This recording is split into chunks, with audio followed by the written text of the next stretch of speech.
Priya, welcome to Open-Ended. Open-Ended is a platform for activist designers and thinkers around the world, and we are super excited to have you come and join this community. Just so everybody knows what Open-Ended is, together we're going to be exploring the spaces where creativity, culture, and design intersect with technology, science, and engineering, with a lens on challenging existing structures and entrenched perspectives. We welcome everybody to join in as we bring a global, diverse community of creators together through this initiative for design thinking and change. And I'm going to give a brief introduction to Priya. I could go on because she is so incredible. And I will say that I've known about Priya for a very long time, and we have many mutual friends, and we'll talk about that later, one of whom was a guest last week, Jade and Ali.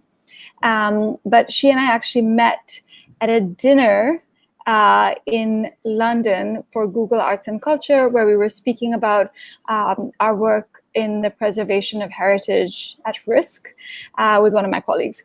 And so that was when we first met, but we realized that we should have been friends all along. And she is incredibly inspiring. And at the time, she was the editor-in-chief of Icon magazine, which is one of the most famous architecture and design magazines or publications in the world.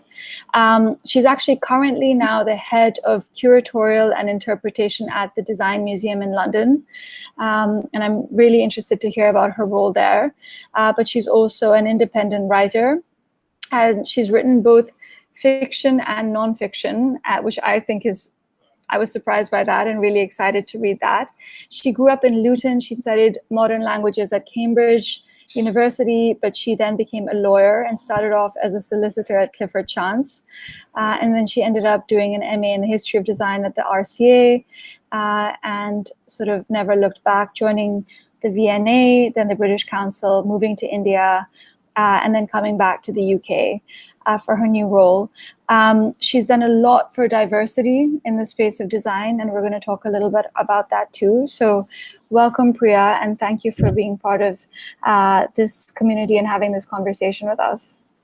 Thank you. Thank you so much for the introduction. The feeling is mutual.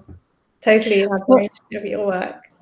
Well, I mean, so you've had a really busy couple of months, lots of changes.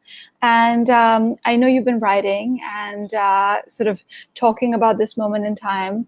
We recently saw your post on design and social distancing.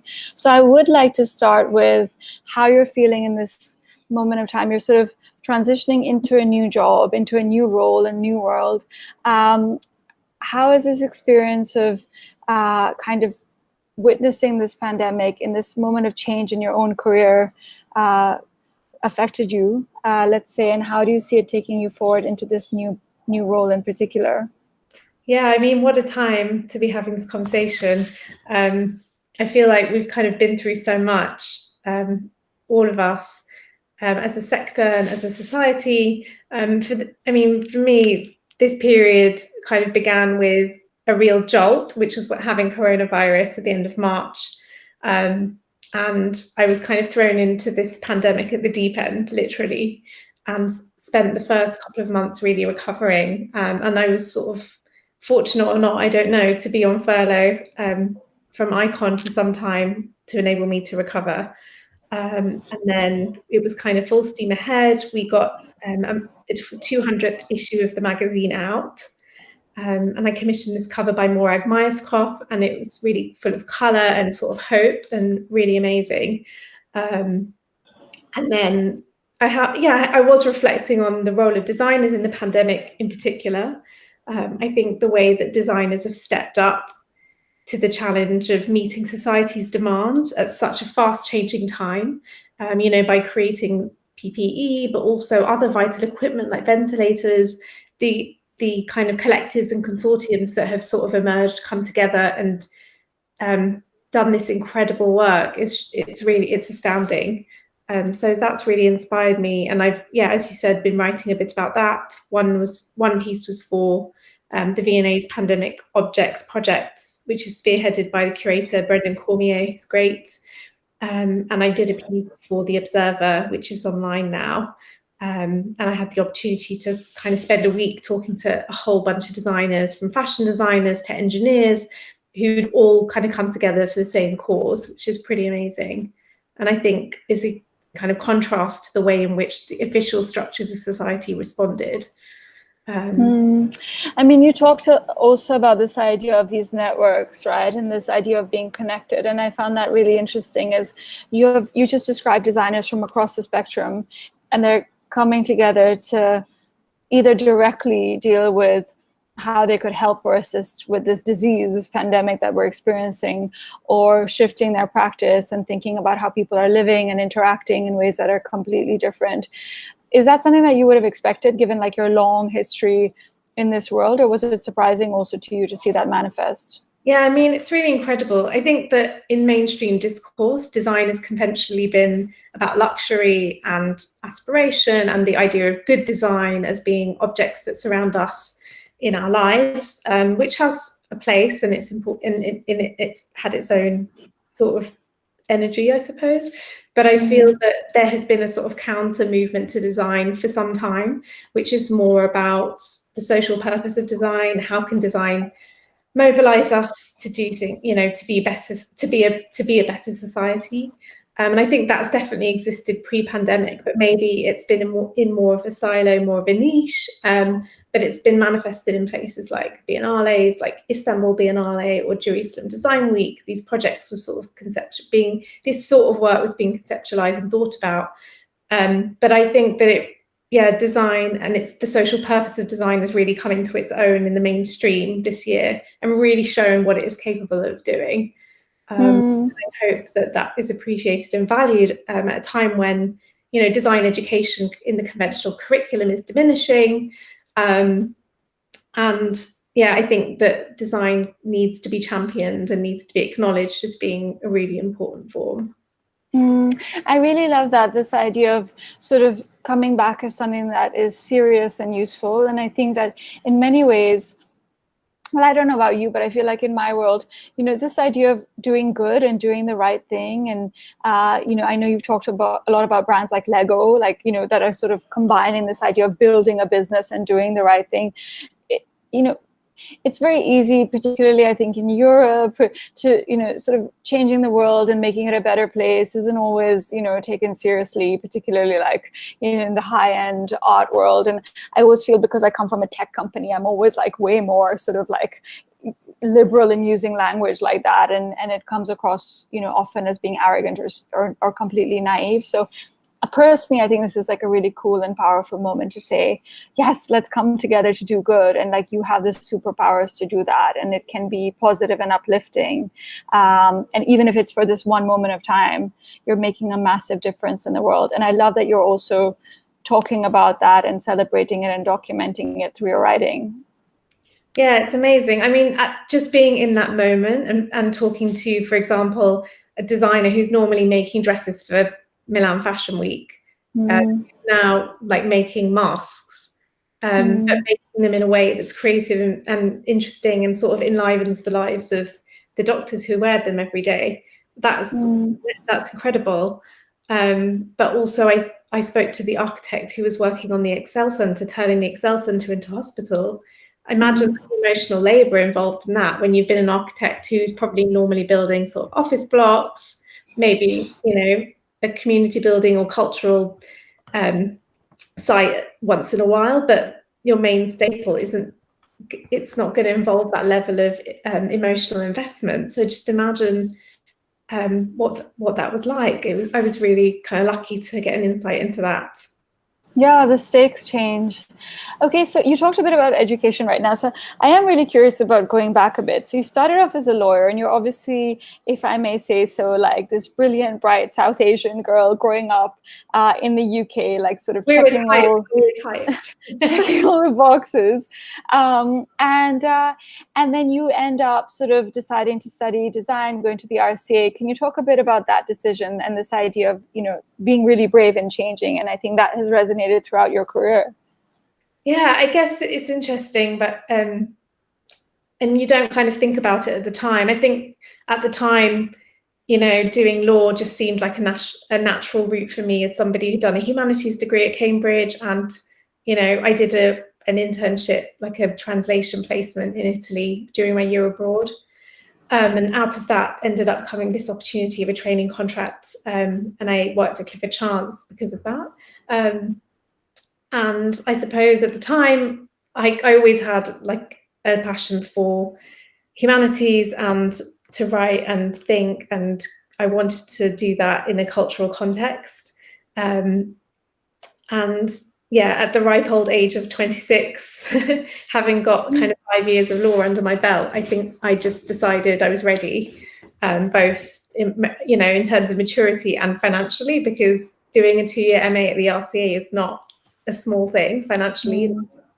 Yeah, and I just applied, and I was really lucky that some of my, some of the brain cells I developed during my initial degree was still there, and I was able to get through this process and get in. But looking back, I think maybe it was a bit different to how I perceived it then. I grew up in a family of doctors mainly, and I think that having a profession is, it was seen as having a certain weight, and definitely in an Asian family, you kind of, at that time at least, you weren't expected to kind of go into a creative career. It wasn't considered as like a real job, and certainly not with any sort of financial security, which, being from an immigrant family who left Pakistan as refugees, went to Bombay, ended up in the UK, that was also important. So I do think that there was an element of that I felt the need to kind of tick these boxes and partly prove to my family, but also to myself that I could do that. And I think once I realized I could apply myself in other ways. And I'm really glad that I made that decision at a young age. It isn't easy, but I think I was still sort of like brave enough to not feel I'd have any regrets. It is really brave. And I actually think that I look at young graduates now, and yes, braver, stronger, because you came from an immigrant family and there were all these expectations.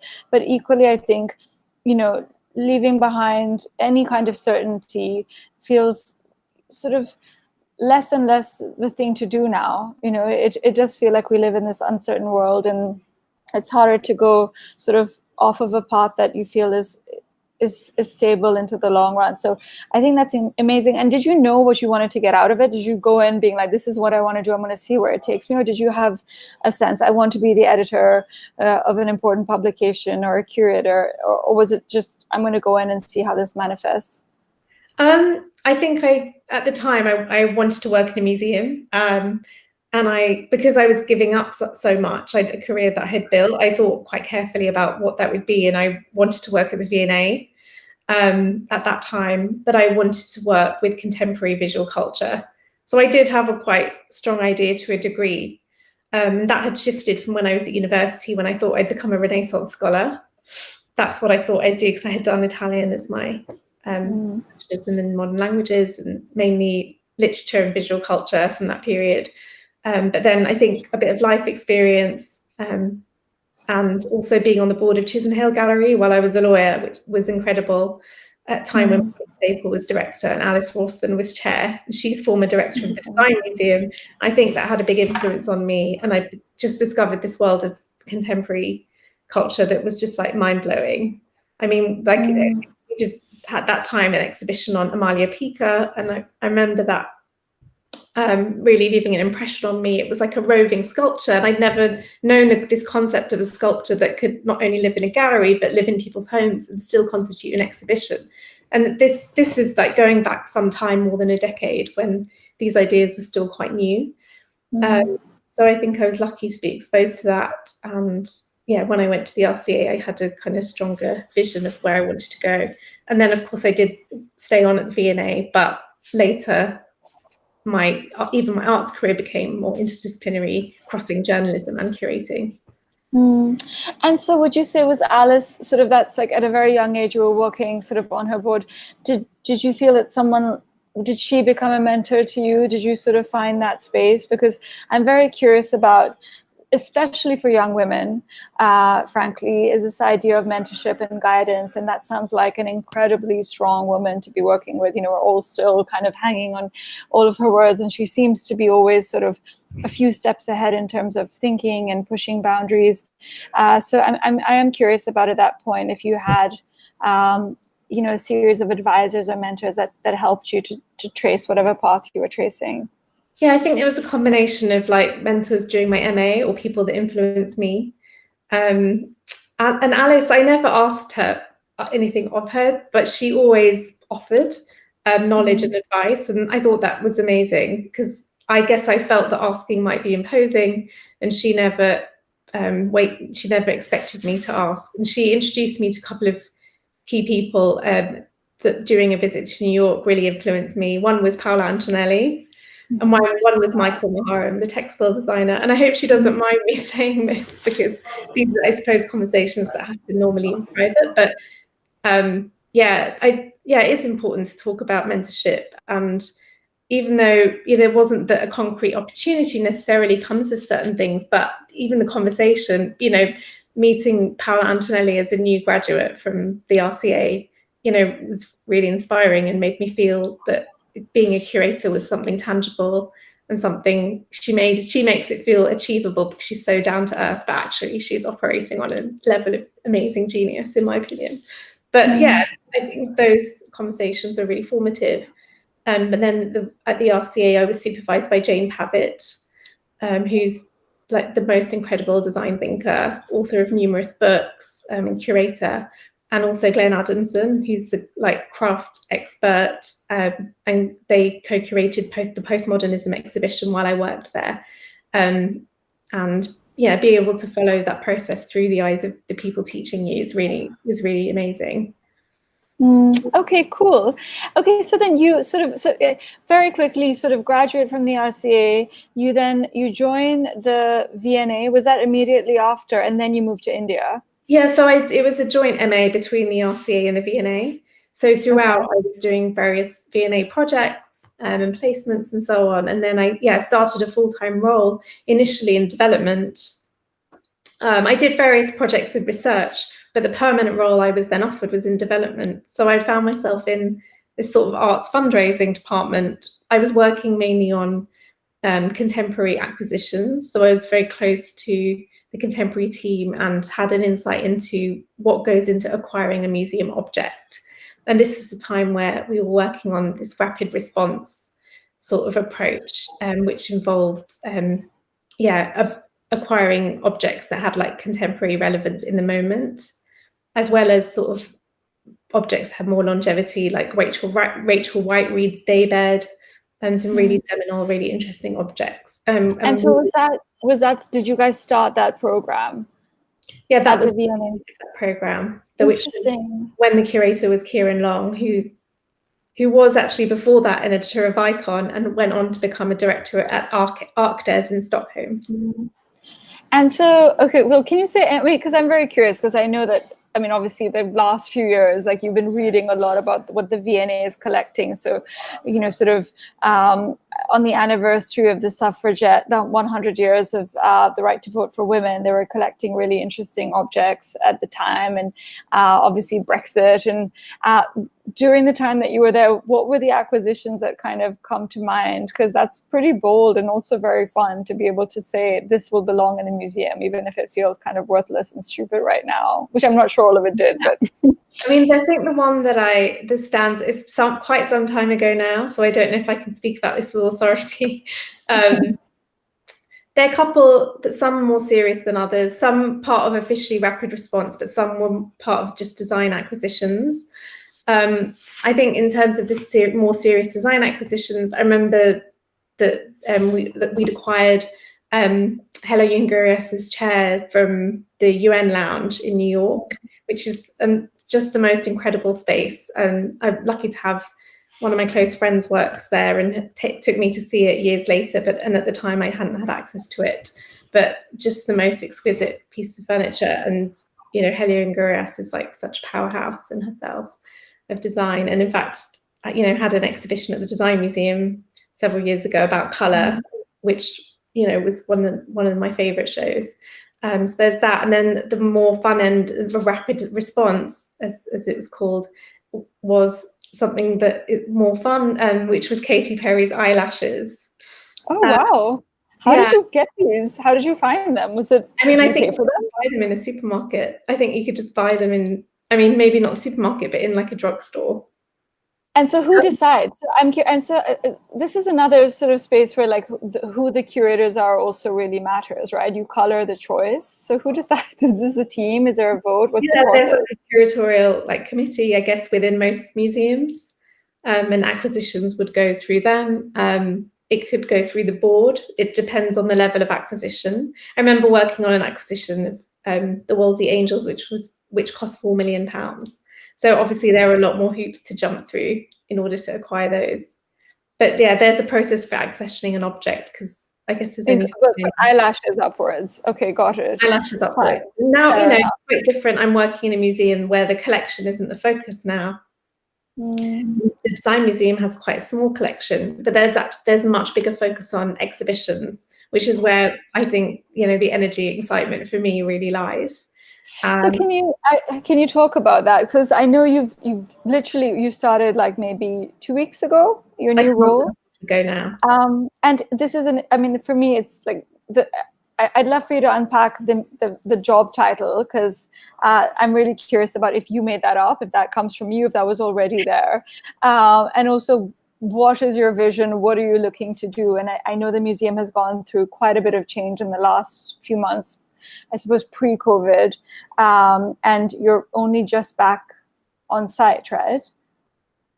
Yeah, I mean, the museum is open, which is huge in itself. I think that what we ask of the museum has probably changed a lot in the last 6 months. The very fact that the museum can admit visitors in itself is something to celebrate, whereas I think that was a given just half a year ago. So yeah, I think ambitions and scale of ambition in the short term is sort of different, but in the long term, we're sort of running a normal ship. So we're all back at work. We're very much full steam ahead. We're announcing a program for next year very soon, which I'm excited to share. And then I'm working also on a forward program for the following year. Yeah, I'm really excited about the prospect. I guess what really excites me is storytelling through design. And I think design offers immense potential to tell stories about who we are and like what our planet is, and even how we relate to each other and the material world. And I think being able to tell stories through an immersive environment, through an exhibition, is like a really magical thing. So that's what I'm really thinking about at the moment. Like, what are the stories that we can tell, and how can we tell them? And I guess I was telling stories in a different way in the magazine, through journalism and through the written word. And I kind of want to translate that into, working in exhibitions, which I have done to some degree, but on a bigger scale. Yeah, and you have done this, and I am curious about, I mean, obviously no challenge is insurmountable for you, but are you nervous? Is it a strange time? I mean, you've come exactly from this medium where you were an incredibly successful editor, you're a brilliant writer, and you understand how people are consuming the content that you're sharing. The Design Museum is already more experimental, and I wonder how much you want to change the tone, reset the tone, and then in this weird moment of whatever we're in, how do you tell stories where you don't know if people will come? Yeah, I know, it's a lot. I don't know where to begin in answering, but in terms of being nervous, I think being nervous is like a positive energy to a degree. I think it can drive us it can motivate us and make us curious. And I personally love the challenge of not knowing how to do something, as you could probably tell. But when I started running Icon, I joined as deputy editor, and I had never, I had worked in magazines before, but never full time. So, and I joined and became editor after the first month. So I was definitely in at the deep end then, and knowing that I was able to kind of work that out, and I really enjoyed the process of doing that. Makes me excited about this. I suppose. So I guess I'm not afraid of the new medium. I think I feel comfortable about my understanding and appreciation of design, and I think that sort of carries me through these different disciplines. But I would like to keep up the writing. I will be contributing to like our exhibition catalogues, and I will be doing some journalism and stuff. I love that. That's so great. I love the fact, because it's rare, right, to have the curator coming and sort of crossing disciplines within telling the story of a museum. And it's amazing. But now, I think now it's kind of a well-worn path, like magazine editors be curators, particularly in the design and architecture worlds. So certainly the editors of Icon, most of them have gone on to work in as curators in some capacity.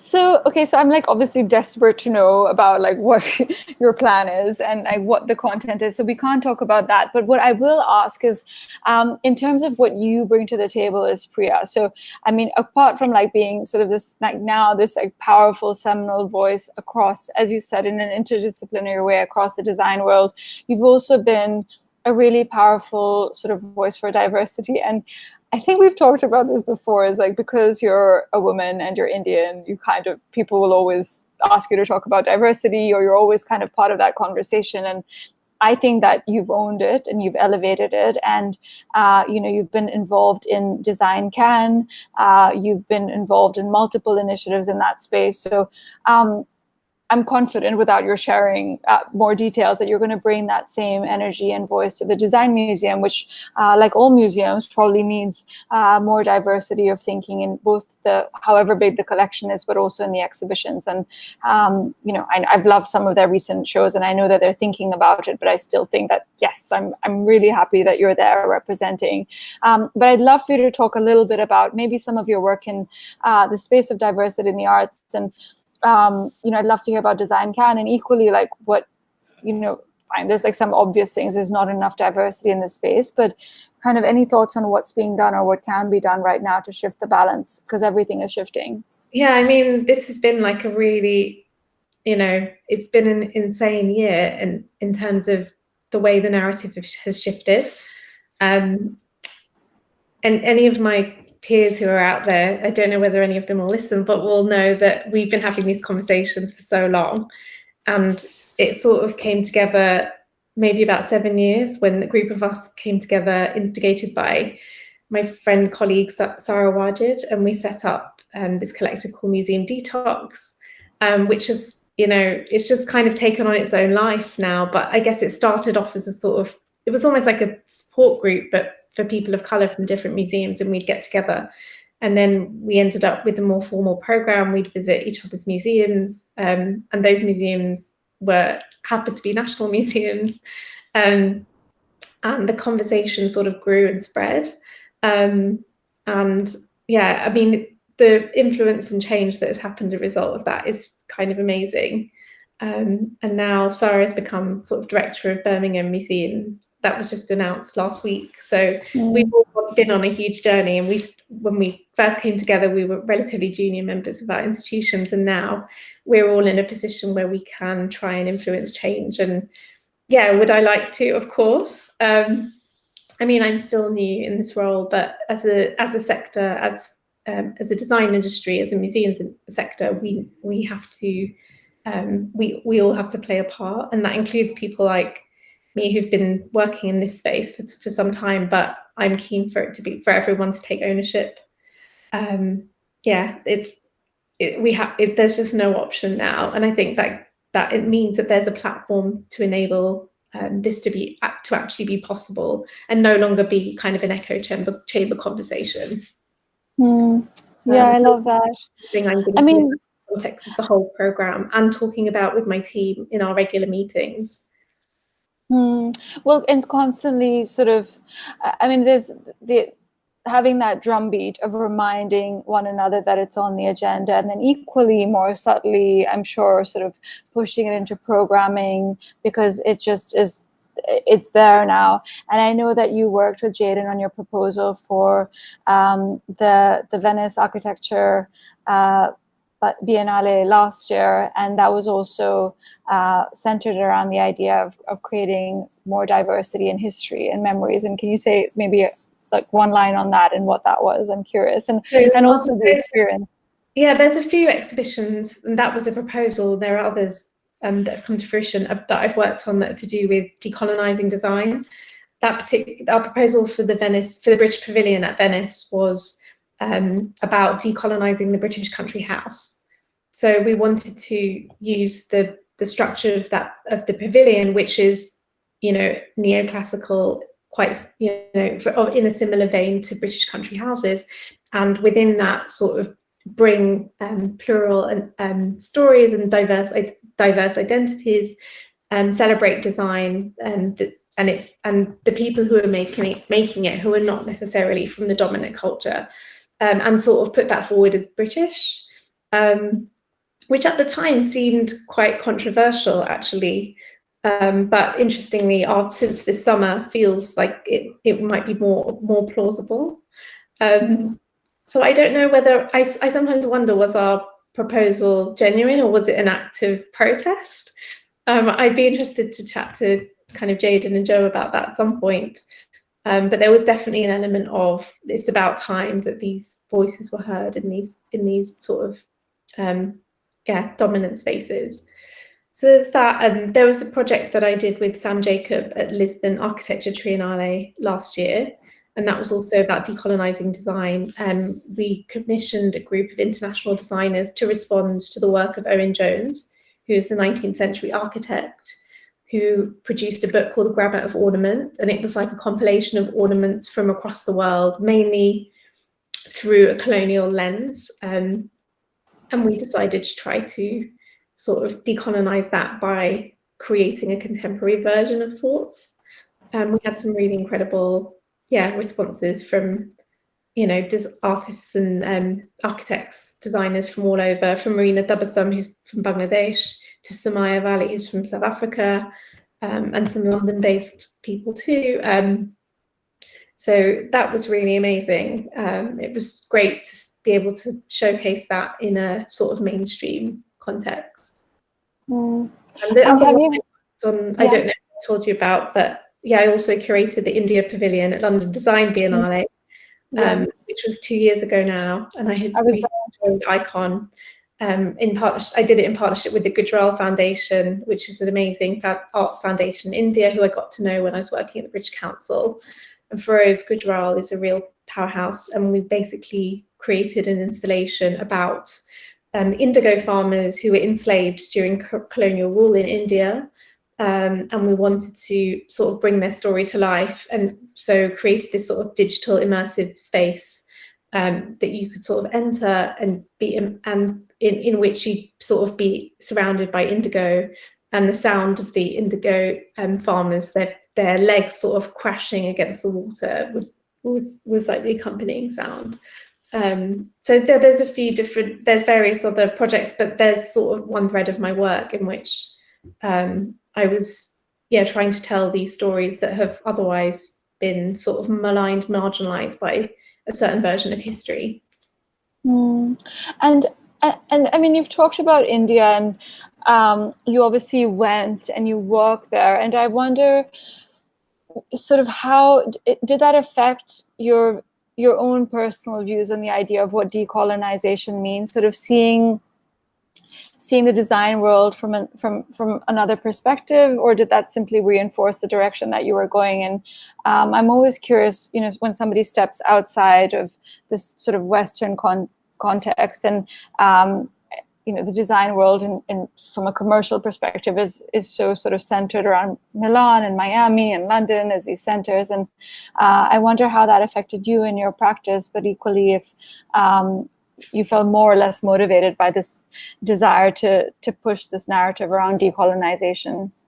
Yeah, I mean, I have to say, I was born in this country and I had never lived in India until I was an adult, until into my 30s, and it was really eye-opening, because there is a really burgeoning design community there.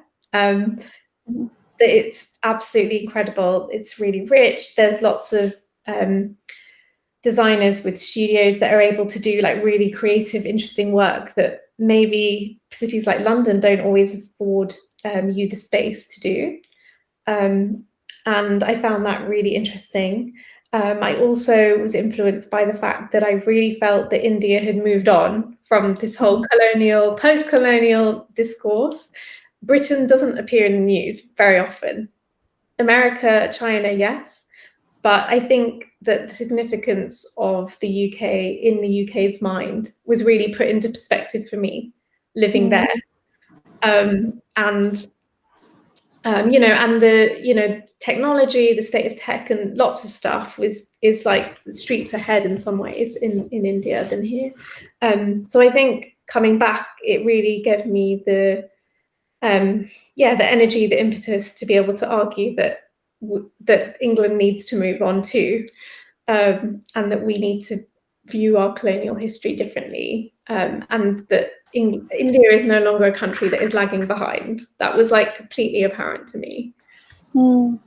I mean, I love hearing that, because it's going to apply equally to the African countries and whatever else, and particularly, in the next few years, I wonder if there's going to be a major rebalancing in some ways of how we see one another.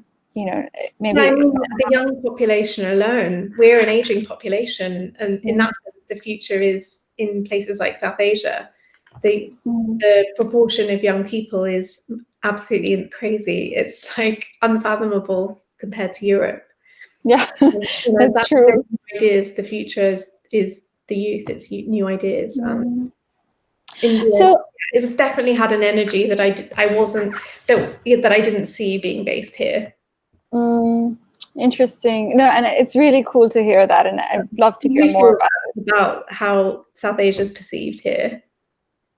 Yeah, and not just there, not just in the UK, right? Like sort of kind of, I think, well, there's a special connection there, but it's interesting because you did grow up in England, and then you were able to place yourself in a different context. And I think that this idea of I don't know whether it's pride, but words like decolonizing are there, but almost there's a sense of we're over it. Like we're telling our own, we have our own problems, but we have our own story now. And I think that's going to be very difficult for aging countries and powers to hear. But equally, it's going to become more and more of a reality, is that the issues are going to continue to grow and remain, but they're going to be different issues. And I think that from an art world perspective, it's actually really powerful, because there's going to be new stories that are completely independent of what's been inherited.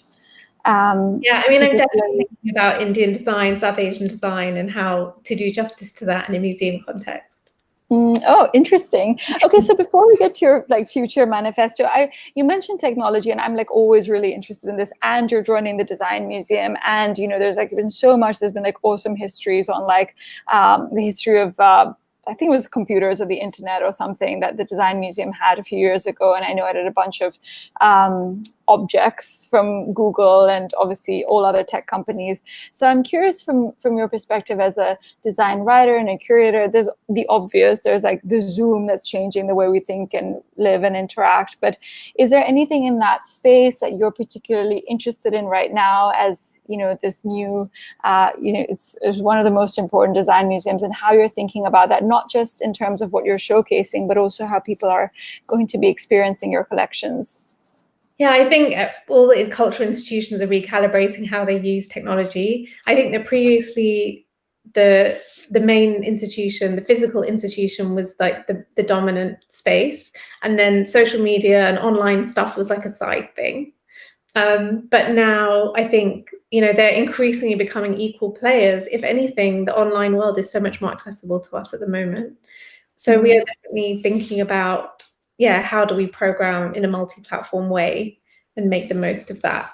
We've got a few things that we've been discussing, which I might be able to talk about in some time. Yeah, I'm curious. So we'll come to it later. Yeah, in terms of design projects, there are some really amazing design projects happening online, which have drawn my attention. I mean, one was Design Emergency, again about bringing together designers that are working on the pandemic. Love it. And there's also one that Daniel Charney brought to my attention recently, which is an online platform where kids can learn to code. Nice. And I think that's amazing, because we learn to read, we learn to write, we learn to skip, but do we learn to code? And actually, that is the skill that is probably gonna earn them a career in the future. So I think that was really amazing, and I can give you the name of that later. Yeah, I'd love to see it. I mean, that's a whole other topic, right? The design and education, how it's being redefined, how it needs to be redesigned, and how this moment might help that to happen. And again, that's something that I think that, you know, from your vantage point, you could actually have a really massive influence on. Yeah, I'd love to talk to you more about technology and design for sure.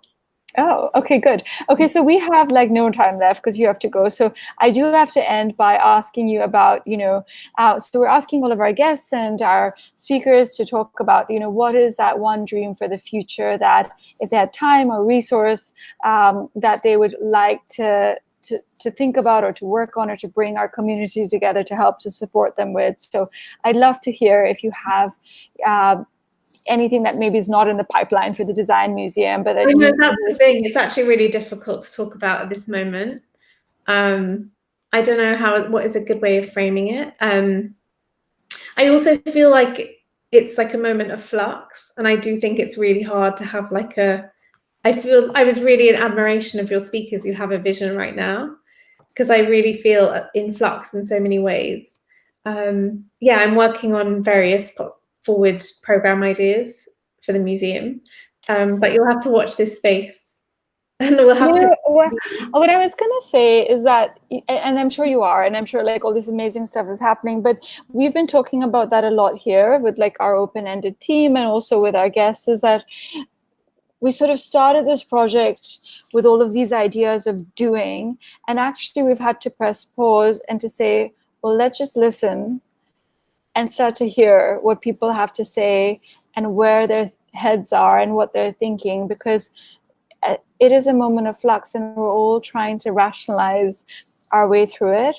And I really strongly believe that either there's going to be these incredible design projects, which you referenced at the beginning, that are coming up because there's an urgency and this is the time for them, for the ventilator to be made, you know, the car parts, respirator, everything that is being featured on Design Emergency. But equally, this is a time to really step back and to think. And so I feel really happy that you have this space at the museum to be able to create these ideas and push into the future in a way that will probably have really amazing long-term impact. And I don't want to put more words in your mouth, but I also think that this is a time for organizations like corporations, whatever kinds of entities, to listen to what people like yourself are thinking about and talking about, and equally actually, you know, designers and architects, because their voices matter more than ever, and they're thinking to the future in a way that, you know, each of us will need to engage with in some way going down the line. So yeah, I appreciate your sharing that, but equally I think it's really, it feels like you're being able to be in the space of incubating for the future, which is what we all really need right now.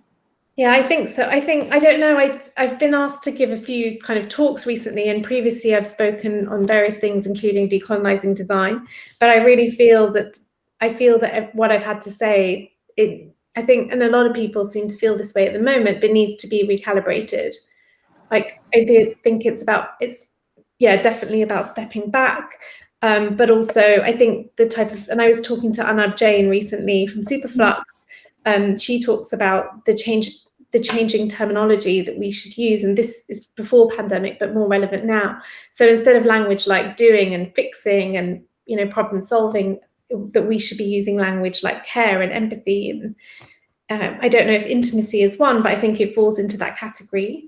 And I'm interested in, at the moment, those things. I'm interested in like our fundamental like values as human beings, and how at times of crisis we can be there for each other. And I think I have been preoccupied with thinking about the relationship between humans and things for like many years. And now I'm interested in how design can help harness the connections between humans. at a time when, loneliness is at an all-time low. There's like the biggest health crisis that we've known in our lives. And, mental health is a huge issue. I'm interested in how can design bring us together? How can design help humanity? I think that's where my thinking is.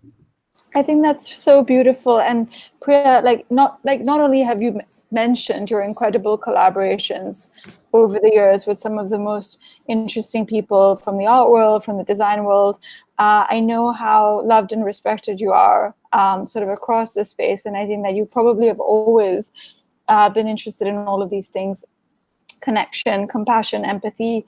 But it's just more that as a society, as a global society, this privileged group of individuals who can take this time to connect, we're just choosing to celebrate those things more. And one of our future guests, Esra Al-Shafei, who is a technologist, has been talking a lot about how words like scaling, disruption, even innovation are very loaded words, that they're not words that are relevant not only anymore, but they don't actually help a vast majority of the world's population.